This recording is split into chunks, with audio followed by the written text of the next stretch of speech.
Ehud Issakoff, who you may know as a member of Netivot Shalom, is a professor of neurobiology in the Department of Molecular and Cell Biology at UC Berkeley. He's a biophysicist and a neuroscientist recognized for his work on membrane signaling proteins, synapses, and neural circuits. Ehud received his bachelor's degree in biology and a PhD in physiology at McGill University in Montreal and was a postdoctoral fellow at UC San Francisco. Over the course of his career, Ehud has served as the head of the Neurobiology Division, the director of Molecular Imaging Center, and the director of Nanomedicine Development Center in the Optical Control of Biological Function. And Ehud has received multiple honors and awards for his work. He also is a member of the National Academy of Sciences and serves on multiple scientific advisory boards, including for the Max Planck Institute for Medical Research in Heidelberg, the Sagol School of Neuroscience in Tel Aviv at Tel Aviv University, and on the board of scientific governors of the Lowy Medical Research Institute. And we think the great thing about being a member of Netivot Shalom is you actually never know who's sitting next to you and all the amazing things that they've done. So I'm happy to have learned all this about Ehud in preparing to bring you his talk today. So with that, I'll welcome Ehud. This is my third time giving a talk that's through many, many years to an audience that's, not just scientists.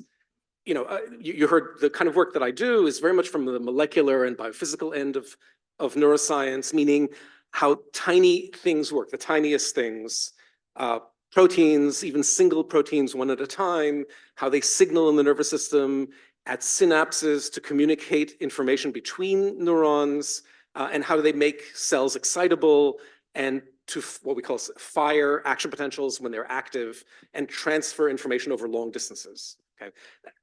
However, some of the methodologies that we use are also things that are very applicable to being able to use in the living system. And so as a result, we do some circuit and behavioral neuroscience. And of course, that's in a way the thing that always captures the imagination of neuroscience, including mine. Because when I started with neuroscience, I thought I was going to be studying literature. So what I want to tell you about is the mind. Right, and this is also when I give my first lecture to juniors and seniors at Berkeley. The first lecture is always what I call the bait, and the next lecture is the switch, right? So the bait, you're getting just the bait, right, which is the best part. It's the best part. So you don't have to worry about the biophysics, but you'll get the bait. So I'll start off with this, and it's another story, and it's about somebody who is an example of a great intellectual at Berkeley, who some of you may have heard of, partly very relevant to what's happening today, which we will not be talking about the politics of today, and her name is Judith Butler. Right, so I had the pleasure at Berkeley. Scientists normally, we kind of live in our own world, partly because just we're in a lab and the lab is embedded among other labs, and we talk to one another in gobbledygook, right? And so we rarely get the real pleasure of being able to talk to other people who are doing really fascinating intellectual work of different classes, right, on the campus. But the Townsend Center for the Humanities at Berkeley sponsored something that was bringing together people from different disciplines. So there'd be a lead, and then the lead would find a sidekick, and the sidekick would be in another discipline, and the lead would get a semester off from teaching or two, and the sidekick would get the pleasure of just like being a sidekick. I was a sidekick to someone named Anne Nesbitt, who's a professor in rhetoric and in Slavic studies.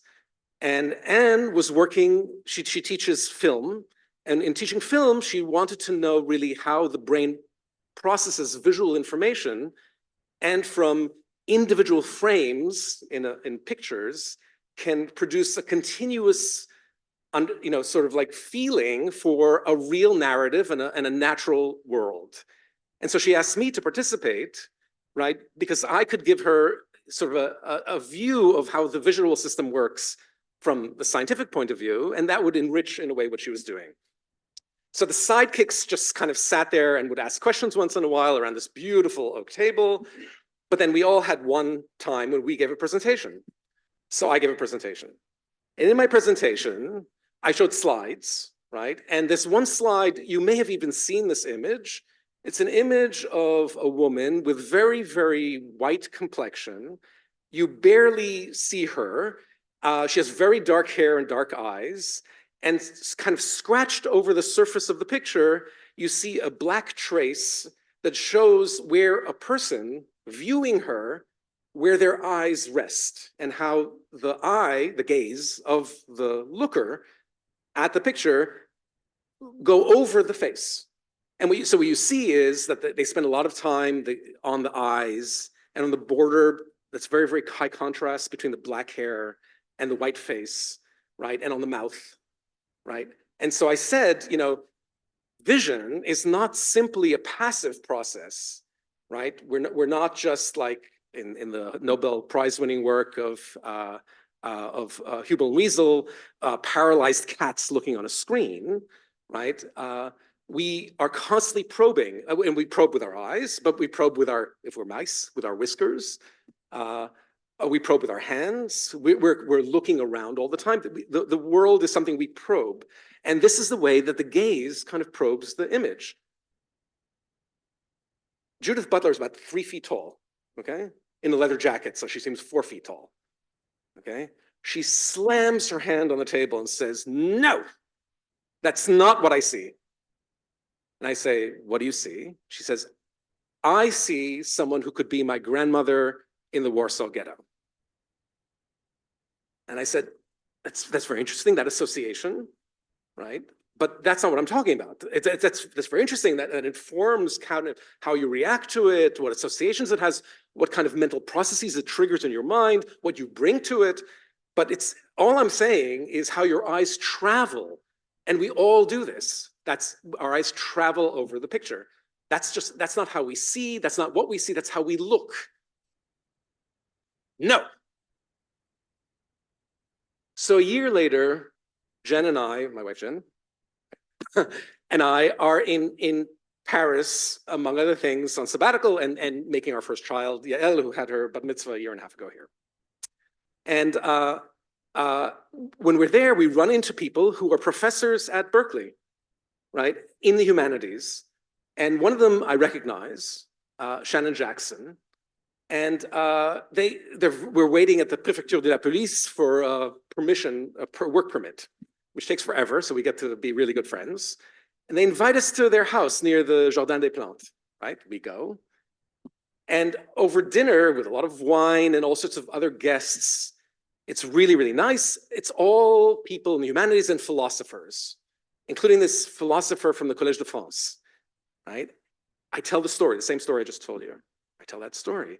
And I say, "Isn't it funny that Judith Butler said, 'No, you're wrong'?" And they all look at each other.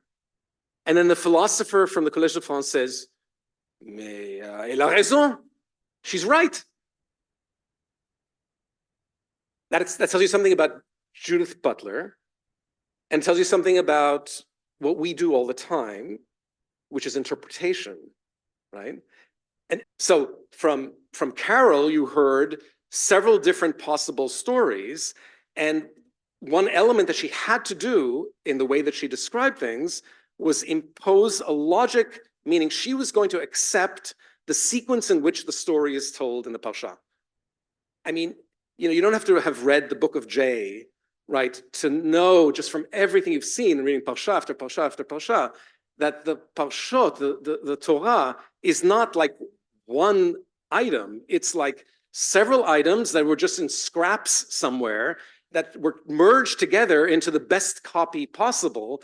And because it's the word of God, you can't throw pieces away. So often the story is told again and again from slightly different angles, sometimes out of order. And that's okay, right? That's okay. We just deal with that. But when we deal with that, we're often dealing with contradictions. So she deals with the contradiction of 1 minute God is saying, go Bilam, go to Balak, right? And the next minute God is mad, right? As a way of, well, had Bilam been paying attention before his eyes were opened, he would have realized that there was a message to tell him that God had changed something in the game, and he just missed that, right? But the truth is that's God just changed the story, but God changed the story simply because we had snippets, right, that we pieced together. Those snippets are this, that's what our neurological experience is like. We are all snippets. We have fragments of experiences, the experiences that you're currently having now, where you're integrating information that you get through your hearing and processing of language and through seeing me wave my arms around. And from the rumbling, that's the after effect of what you ate, you know, in the Kiddush. And just from the fact that you're a little tired because you watched a late movie last night and all these things, they're all kind of merged together into something that has continuity in it. The continuity is, without that, without the tyranny of that organization, we have trouble, right? But the question is, where does that tyranny come from? What does that have to do with the normal brain? And so today, I think we're much more advanced than we've ever been, both in the theory of neuroscience and in the kind of measurements and manipulations that we can make.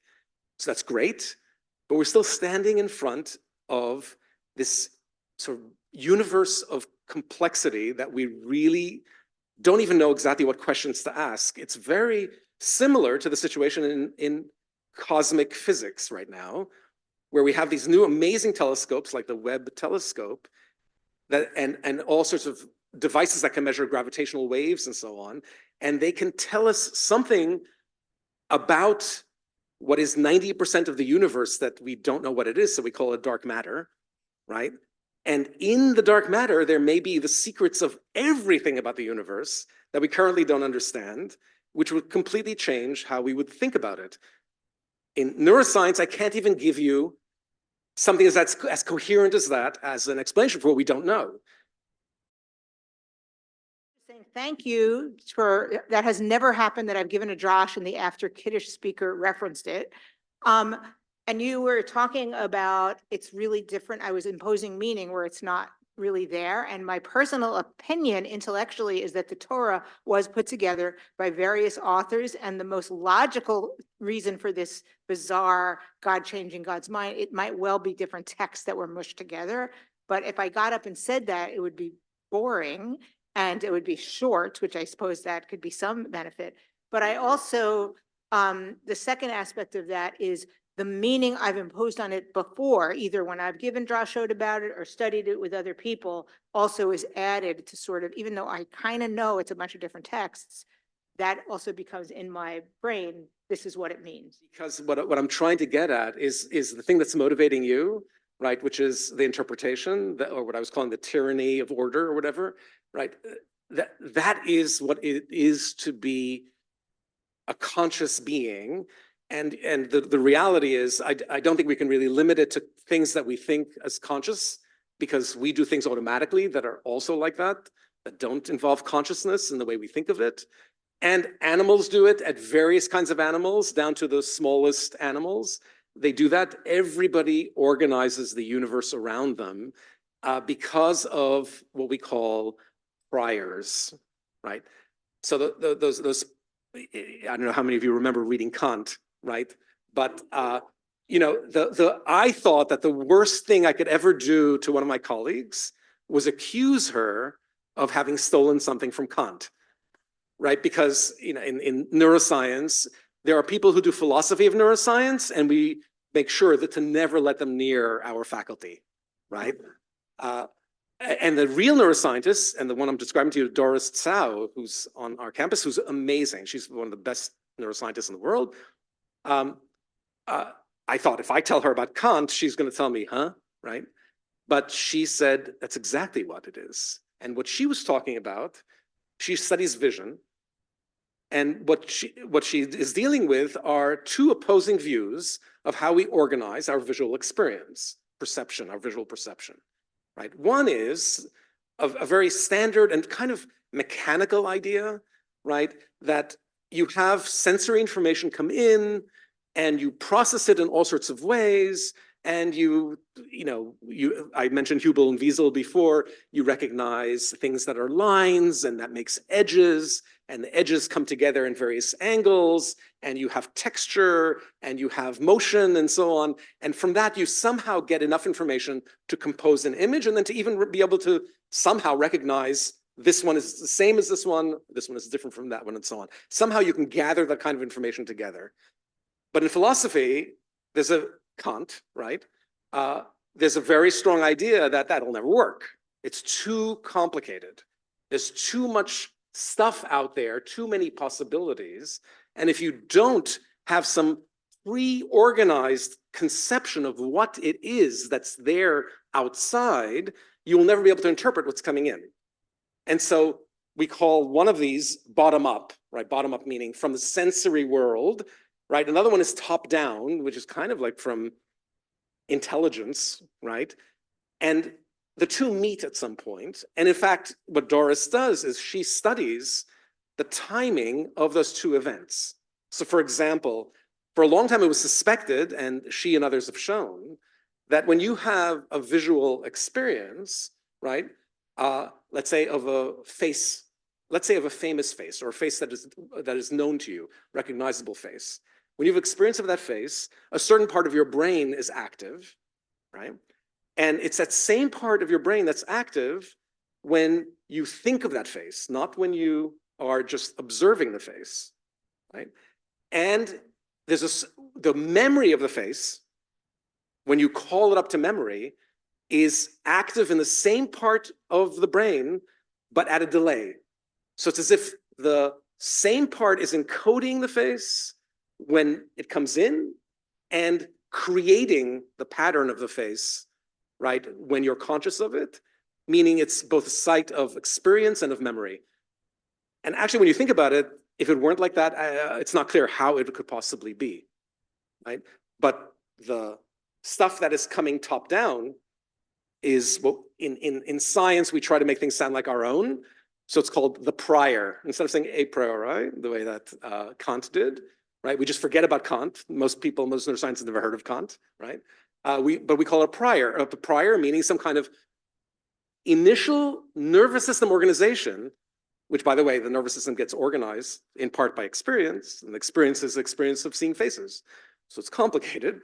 It gets wired up by experience, and yet then it's programmed in a way to be able to interpret the world and impose on the world things that are recognizable and separate out the stuff that is not, right? Before I was talking about narrative, and now I'm talking about vision, but you can see how that would in fact be related, right? The imposition of order, okay? Okay, so with that in mind, I just want to read you something that and anybody who is interested in neuroscience should read Oliver Sacks, okay? So this is a great story about vision and Oliver Sacks. I'll just read you a little segment. I'm a rather successful artist past 65 years of age, just passed. On January 2nd of this year, I was driving my car and was hit by a small truck on the passenger side. When visiting the emergency room of a local hospital, I was told I had a concussion. While taking an eye examination, it was discovered that I was unable to distinguish letters of the alphabet. They all looked like Greek to me. And I couldn't see color. Within days, I could distinguish the letters, and my vision became that of an eagle. I could see a worm to a block away. But I'm absolutely colorblind. This guy's a painter, right? Who becomes colorblind, not because of damage to the eye, but because of an insult to the brain. So it's kind of a mystery how that could happen. It's still not explained. But the thing that's amazing is that a few months later, he can still imagine color, right? He just can't experience color. And a few months after that, he can no longer imagine color. And a few months after that, things that are colored, he can kind of tell that there's something wrong with them. He can't tell what it is. They make him kind of nauseated. And so he changes his entire wardrobe, all the paintings in his house, all the colors of the walls and the furniture to black and white. Then he feels okay and serene. But anytime he sees something that is not falling into simple black and white, it just makes him ill, right? So there's at least a point where he can remember, he thinks he can remember color, the experience of color without being able to see it. And at a certain point, even that goes away. And you can see that this is the right question to ask, like, what is going on here? We don't have an answer to it yet, okay? But we'd like to be able to understand that, because if we could, we'd understand what coding of information is, right? Interpretation of the world, how we read the world, and how we store the world in our minds. And then when things get disrupted, what that would mean, and then maybe how to fix those disruptions. Right? This is a very dramatic disruption. So even if we can never fix this one, right? If we can fix the kind of disruptions that you get cognitively with a neurodegenerative disease, right? Like Parkinson's or Alzheimer's and so on, we would obviously be doing something really amazing, right? So just to give you one, neuroscience it's actually the world of neurology, is full of these fantastic stories that just make you all want to, either read books or be a neuroscientist or both, right? So how do we understand how the brain is constructed, and what do we know now? Where are the challenges lying, and what's the outlook, right? I'd like to touch just a little on these things. So remember, this is the bait, right? This is and by bait, there's no follow-up aside from getting you curious enough so that you tear into the local bookstores and start reading all sorts of neuroscience books. Okay. So in the classical literature, right, the way you knew what different parts of the brain did was because there would be brain damage, right, due to some kind of injury. War is really, unfortunately, very good for that, right? And so typically, the thing about like some shrapnel or a small object like a bullet, right, is that it may make a damage in a very local place, right? If you have damage brain-wide, you just don't know what to say. But if it's damage in a very local place, you can try to say, well, maybe that the deficiency I currently have, right, is associated with the function of the damaged part of the brain. So while Penfield in Montreal, he got a lot of patients from the war in the early part of the Second World War. And when they came, they had damage to specific parts of their brain. He would often have to do surgeries on them. And then those surgeries continued afterwards when he worked on epileptic patients. And he got into the habit not simply of trying to say, where's the hole, right? But when the brain was opened to do the surgery, he would record from different parts of the brain. And he would ask the patient to do something, right? Show them a picture, say a word, move an arm or something. And he would then also sometimes stimulate and see, was there a response in you? Could you say, oh, that changes how I see, or that makes my finger move or something? And from doing that, he was able to create something called the sensory and motor homunculi. Homunculus is what, singular, right? Meaning these, like the little person inside you, inside your brain, who is the brain map of everything that that part of the brain is connected to. The thing that's remarkable about it is that there's an orderly topographical map, we call it, right? So that if you go across the motor cortex, for example, which is kind of a strip, right? Or the sensory cortex, from one end to the other, you actually are going up, down the body of the person, right? In an orderly manner. So it's really a map, although its shape is different. And you can imagine you're very sensitive in your fingers, right? The motions that we make in our mouths when we talk are extremely complex. There are many, many muscles in the mouth, lips, larynx, right, to produce speech. So those are very overrepresented. So you have the homunculus looks that has very big lips, right? And very big cheeks, that are very sensitive, and a very short back because you can't tell where somebody's poking you in the back and so on. So that gave you just an initial map. And the question is, can we take that further to understand how the activity of neurons in those parts, right, actually mediate experience or behavior? We all have heard about MRI. Many of us maybe have taken it and they're still feeling the ding, ding, ding, ding, ding, ding, right? MRIs can be used either for imaging the structure of the brain, but when you do it under certain ways, what you're measuring is the blood flow in the brain. And the blood flow gets higher to regions that are where the neurons are active. And so even though you're not actually watching the neural activity, you're watching where the neurons have been active. And because you have so many little capillaries, you can localize things actually very nicely in very, very small regions if you have a very good functional MRI. We have the best one in the world just a few blocks away from here. And so in functional MRI, you can actually visualize activity in the brain. And I'm going to read you something, okay? This is a student who was at Berkeley, who's moved to University of Texas, and we're trying to recruit him back to Berkeley. And using functional MRI, he was trying to develop some very fancy computer computational interpretations using artificial intelligence, right, in order to read the activity and see whether he could turn what he sees in activity into interpretable language. Okay. Now the idea was, some people, right, who are unable to communicate, right, if you could only read the activity in their brains, right, you would know what they're trying to say. So the beautiful functional MRI is that you're recording from the entire brain. So any part of the brain that may be relevant is something you can pay attention to.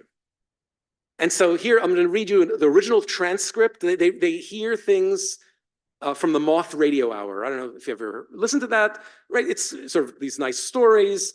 And so the subject, it could be a normal subject or somebody who's injured in some way, right?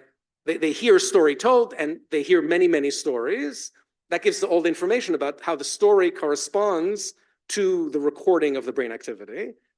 And then you put this through a very heavy computational model. And now you let them hear a new story, except you don't know you, the investigator, don't know what that story is. And the question is, from the brain activity that's elicited by that, can you now recreate the story you haven't heard, right? Just by looking in their brains. And the answer is you can if you've trained a lot, but only within the same subject, because our brains from person to person structurally vary and the patterns of activity vary. So you can't take my brain pattern, learn a lot about it, and then try to read your brain from it. But to read my brain, you can to some degree. Just listen to this. Original transcript. I got up from the air mattress and pressed my face against the glass of the bedroom window, expecting to see eyes staring back at me, but instead finding only darkness. The decoded activity, that's the stimulus, right? Which the investigator doesn't know what it is. But the investigator now decodes the brain activity and produces this sentence. I just continued to walk up to the window and open the glass. I stood on my toes and peered out. I didn't see anything and looked up again. I saw nothing. Now, you wouldn't say that's perfect, right? The grammar is different, but it captured a lot about the meaning, which is really remarkable. Here's another example. That's where the patient just imagines a sentence, right? And then the patient writes it down. And then the question is, can you read that? This is the patient's or the participant's, right, sentence that they created. I looked for a message from my wife saying that she changed her mind and that she was coming back. This is the decoded version. To see her for some reason, I thought she would come to me and say she misses me. Not perfect, right? But it captures something about the meaning. And so you say, which part of the brain, right? Is it a particular part of the brain, like the language parts of the brain, right? Should be doing this, right? All parts of the brain are contributing to this. All parts, except for the part that produces speech. Which is weird, that's the language part.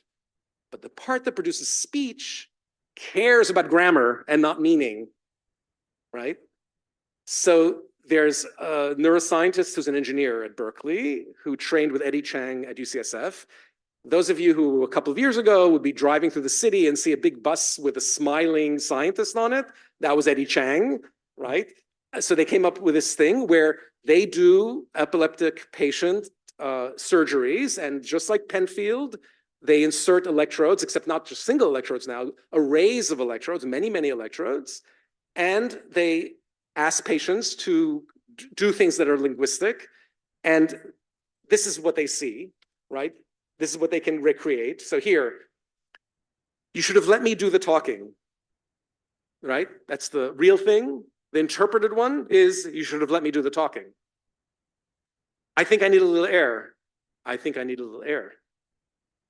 Is she a friend of yours? I see afraid of yours. How's your cold? You're old.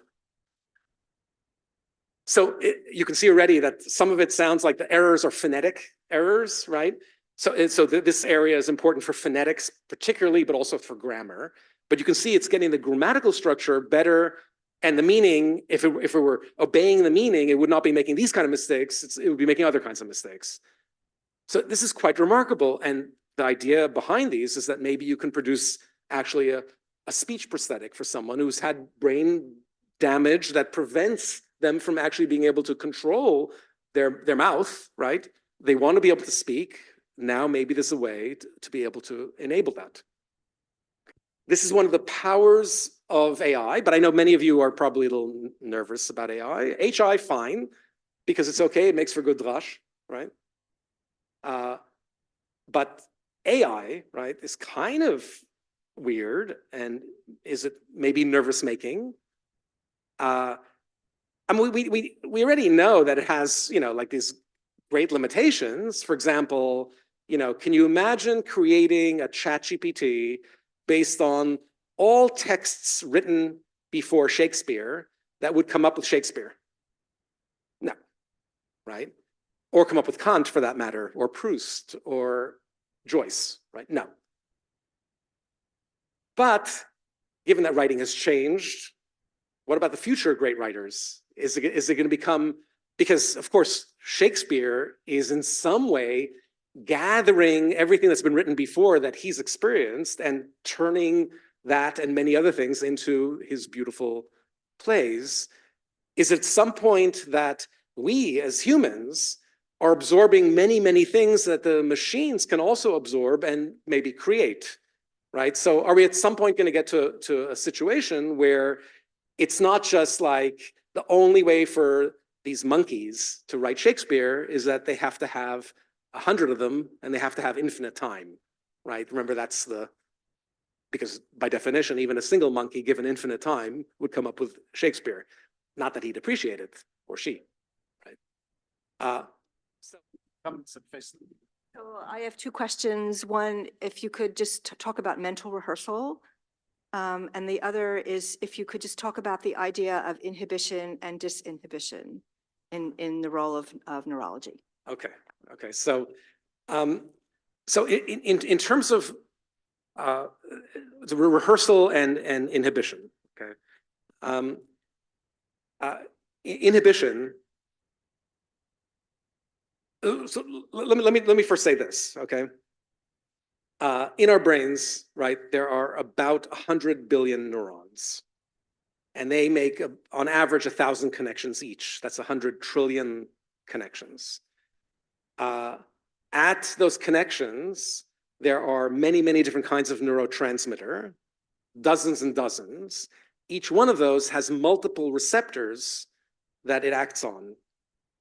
It's extremely complicated, and often the same cell is releasing at the same synapse more than one transmitter type and acting on multiple receptor types, both in the follower cell and on itself, and in neighboring cells that are parallel to it.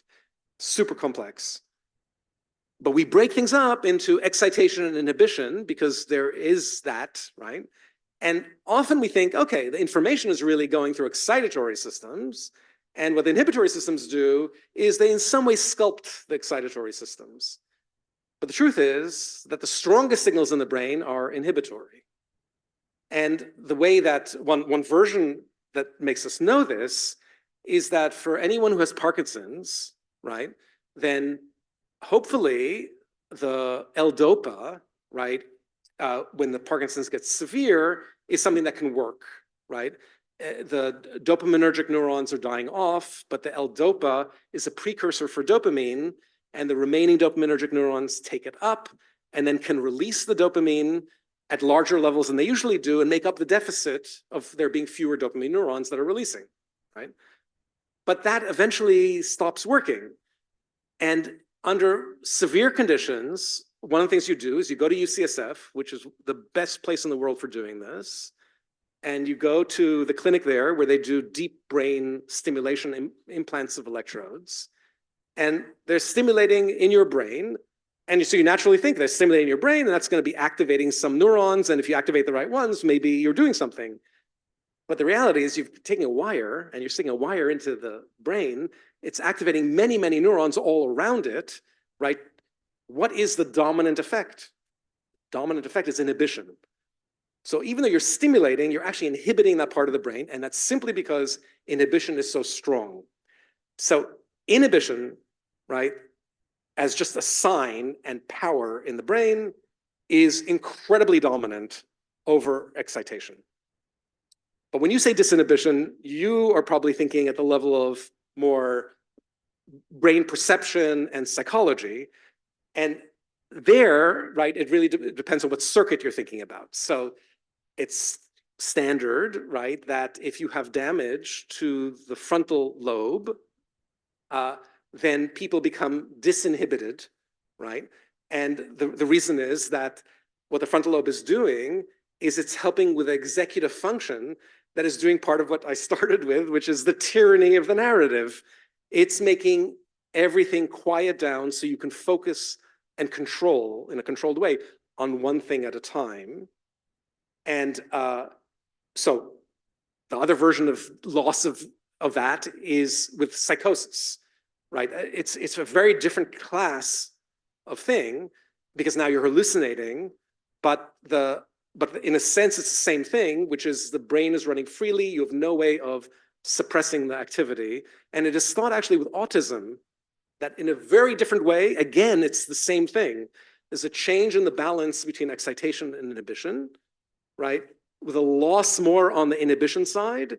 And that loss actually produces kind of an overstimulation, which is what people with autism shy away from, which is why they try to find simple situations. The most terrifying ones are the social situations. We have to pick up on so many different cues and so on, right? Because of course, the way that the brain normally works is not that whole regions of the brain are activated simultaneously, every cell in a very large region, or inhibited simultaneously. They work in patterns, and very few cells, very few neurons are active at any one time. We call that a sparse code. And it's the sparseness of that code that enables us to have so much different kinds of information in our brains, because very few neurons participate in any one of them. And even though there's some overlap, it's rare, right? And so you can actually capture, you can remember, you can experience, and you can control many, many different things, even with the same part of the brain, because very small groups of cells are responsible. When they do these kind of manipulations, that's not possible yet, except it is something that we hope will become possible with this new field called optogenetics, right? In optogenetics, instead of using a big wire, right, what you try to do is individually control many, many cells. And so that's, in fact, one of the things that we hope to discover soon, although it's been actually not established yet, is if you record from part of the brain with functional MRI or with electrodes, the way I was describing from Eddie Chang and Gopala, right? And you see certain activity patterns, and you say, those activity patterns happen every time that you do something, that must mean that that's the code for that something, right? Have you understood what the system is actually doing? Well, the problem is that many other parts of the brain are also active. So is this the whole of it? You don't know yet, right? And so the way that you could, as an engineer, fantasize about testing it is you say, if I could turn those same neurons on in that same pattern, this group and then that group and then that group and then that group, right? Then I should be able to produce the same sensory experience or behavior output or something, right? And at that point, you'd be able to account for it. Hillel Desnik is a person who is trying to do this. He's a professor here, right? We've not been able to address large enough numbers of the brain, areas of the brain and large enough numbers of neurons yet to have that succeed. So that's still fleeting, and we actually don't know. We don't know yet.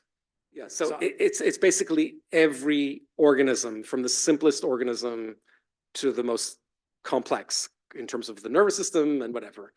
And you may think of tyranny as being something kind of purposeful, right? Because we think of tyrants as being, they do it on purpose, right? But this is a tyranny that is just built into how the system works. And but it has levers, right, by which it can adjust itself in order to ensure that the operation is good. And when the operation breaks down, then you have problems, right? So what I'm describing to you in terms of visual perception, right? There's a beautiful example of two vases that are next to you. You're familiar with this, right? Two vases, just black vases on a white background. They're next to each other. And if you look at it one way, it looks like two faces facing each other, right? And if you look at it another way, it just looks like two vases, right? And it's vases and vases, right? So yeah, my mother could not distinguish between the interpretation, saying those two things. But you never see both at the same time. Your brain switches back and forth between these. It turns out that because of that, that's one of the best tools for understanding the visual perception and consciousness of vision, because a person, a subject, or which can be an animal or it could be a human, can actually, with a push of a button, indicate when they are observing the faces and when they're observing the vases, and you can meanwhile look at their brain activity, right? It's really, really fascinating. But that order is imposed from the inside. One of the most remarkable versions of that, which is much earlier in the visual system, was, forever people have been trying to record from many, many neurons to see the general patterns of activity. And Amiram Greenwald, who was a professor at Weizmann, right, invented these chemical dyes that got brighter, right, when neurons were active. So he could open up the brain of a monkey and pour the dye on, and then turn all the lights off on the room, and just shine one color of light, and the dyes would fluoresce, and the fluorescence strength, the brightness, would change when the neurons were active. And so he did this, many years after Hubel and Wiesel, and he saw exactly what they saw. They saw it with one electrode recording from one neuron at a time. He saw the entire brain pattern instantaneously, right? Which is that you have, a part of your visual system that sees this is right next to one that sees this, which is right next to one that sees this, every angle, all for that one part of space, right?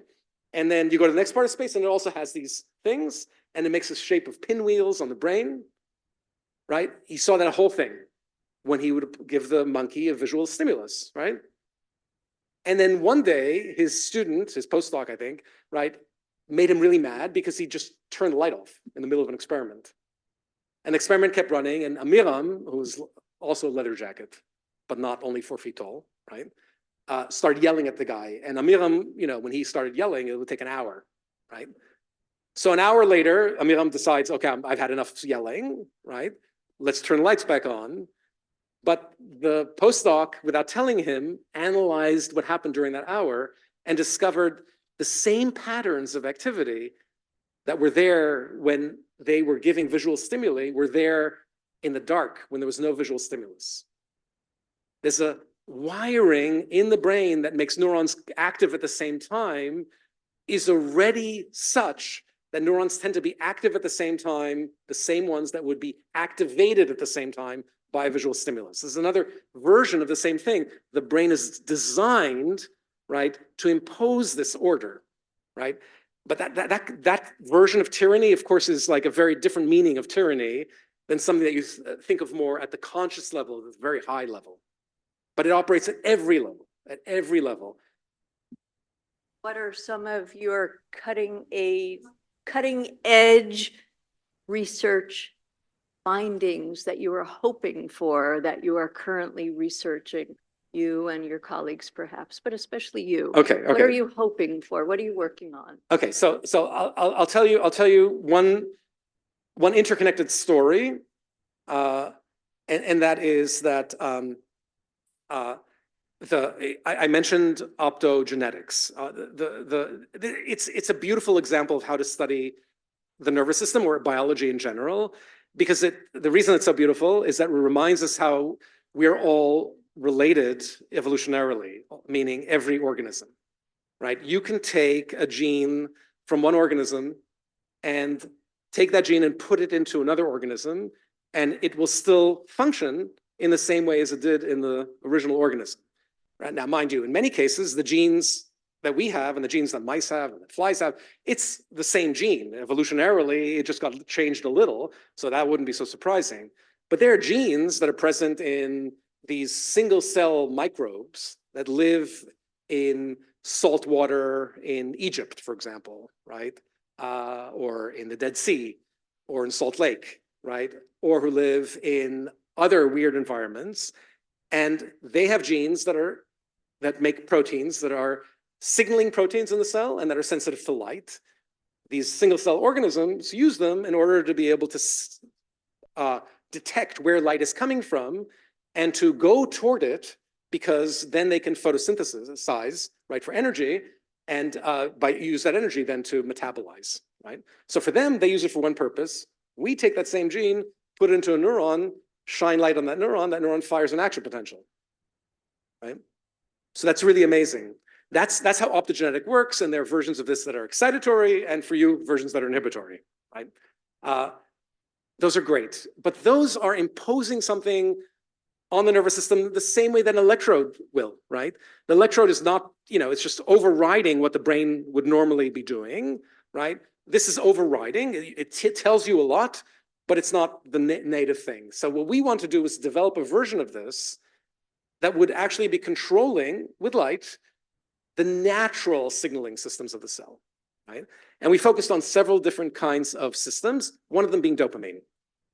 Okay, so dopamine, as we've said, is relevant to movement disorders, right?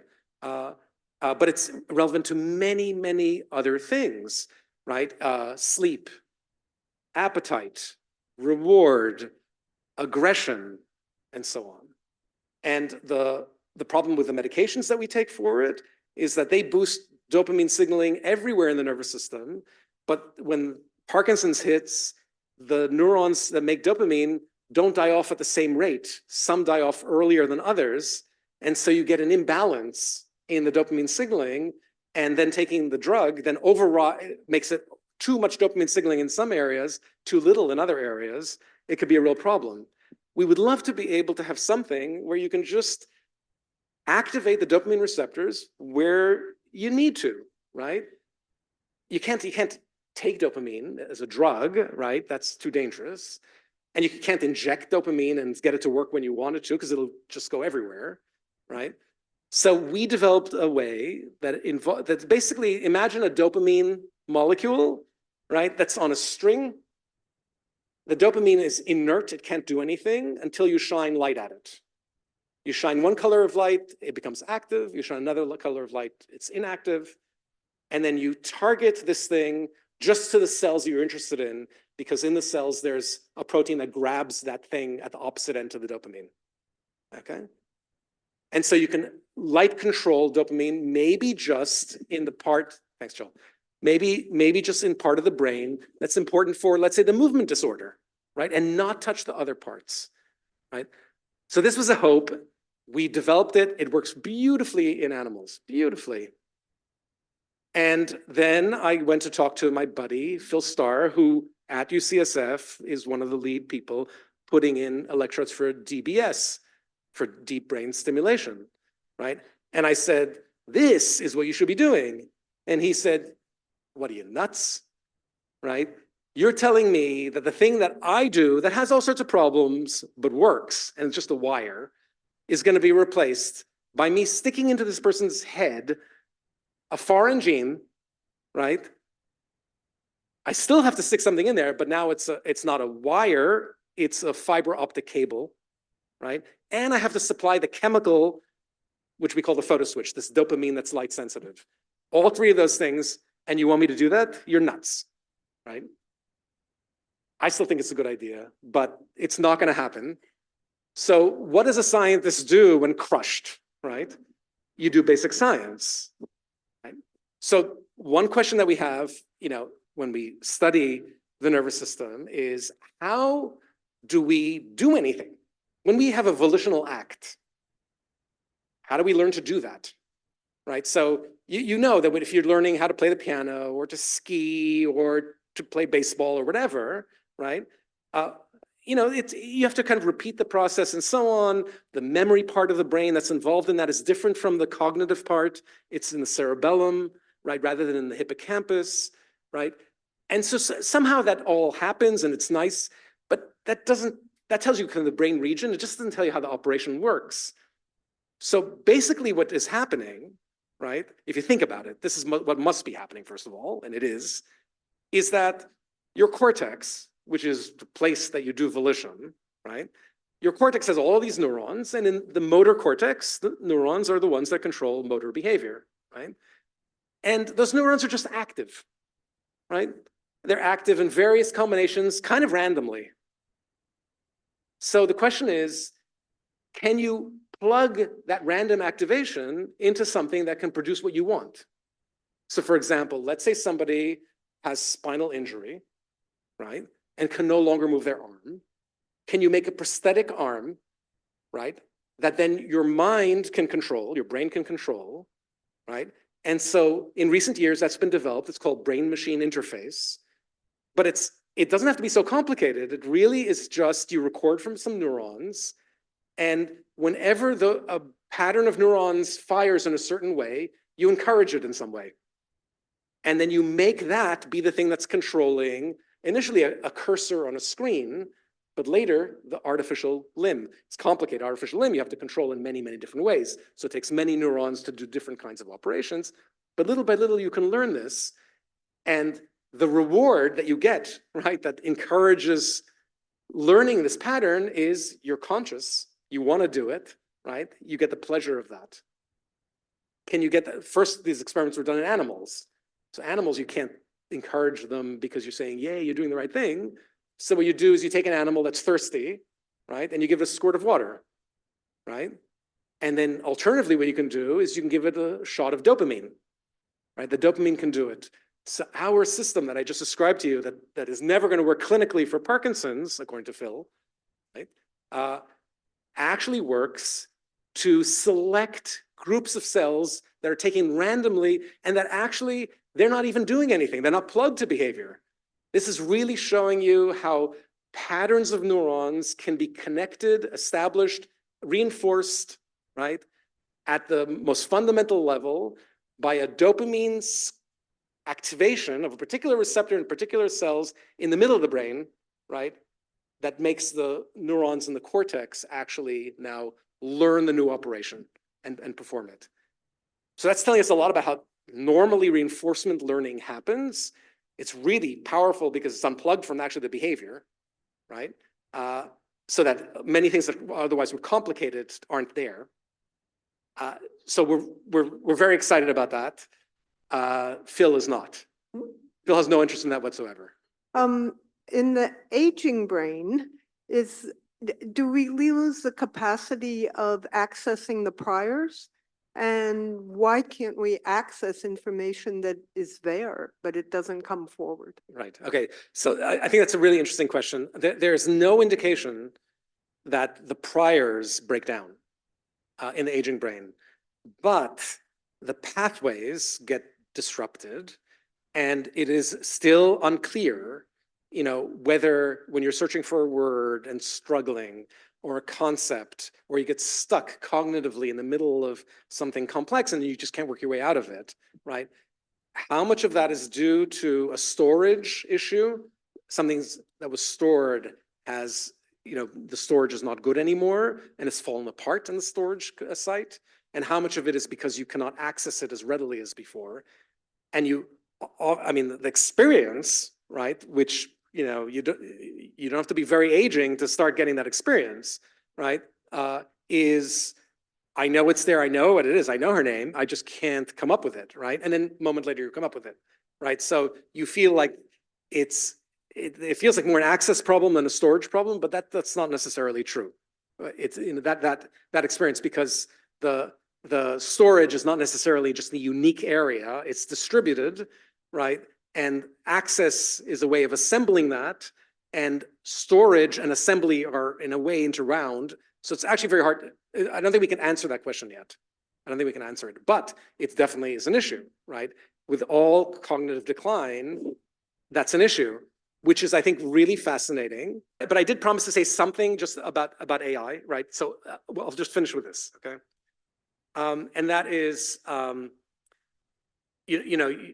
we think of this awesome power, right, of these things like Chat GPT. I don't know how many of you have actually tried to use it, but when you, yes?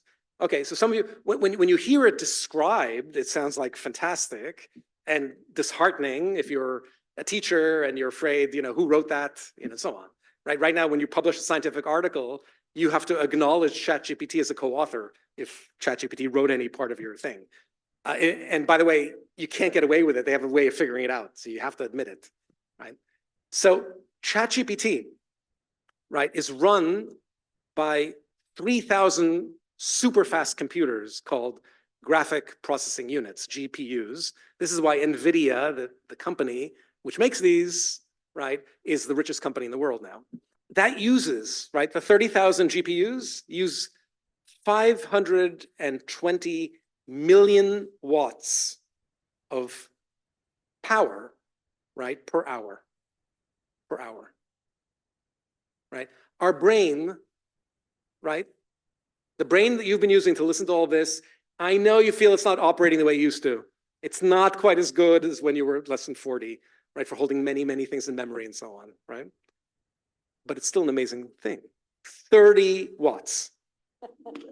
30 watts as opposed to 522 million watts. Now, mind you, that's ChatGPT that's in the service of everybody who's a client, right? There are many, many clients out there. But still, we're going to have a major problem of energy, right? We already have a problem of energy and greenhouse warming. It's going to be much worse because of these things that are so computationally heavy. The reason is that the way that the systems work is that they take very simple things that are actually based on the nervous system, like combination of layers of different neuron-like things, although they're nothing like neurons, right? They're very stupid, right? And they have a few layers and they have a few elements. They talk to one another in these mysterious kind of ways. Nobody really knows how they work, right? They gobble in all sorts of data, right? And then they can construct things that are basically synthetic from all the data out there, right? That's a very wasteful way to work, but a computer, massive computer network can do that. We do that with our little 30-watt bulbs in here, right? With our 100 billion neurons and 100 trillion synaptic connections that every one of us has, right? From the person who is doing this kind of work to that kind of work, everything. We each have that. Then, of course, many of us have experienced that, whether it's ChatGPT or any other thing, that it never finds the thing you're looking for. We can only comfort ourselves with that for now, but it'll get better. Yeah. It'll get better. The systems will be much more powerful, and we have to face up to it. And it's actually not necessarily a bad thing, although it can be a very wasteful thing. The thing to look forward to in the future is that AI will help us understand ourselves and our brains in a way that currently is just very, very difficult, and that the systems that do AI will operate more intelligently, more like human intelligence than artificial intelligence, and hopefully will be designed in such a way that they won't do some of the terrible things that we fear from computers, although seeing what some of the humans are like, I don't know. The problem is that humans program the AI. Well, but the fear is that when they start programming themselves, right? But anyway, thank you very much. Thank you all for being here, and thank you for your generous amount of time and all your shared wisdom and knowledge. So appreciate it. Thanks for coming, and Shabbat Shalom.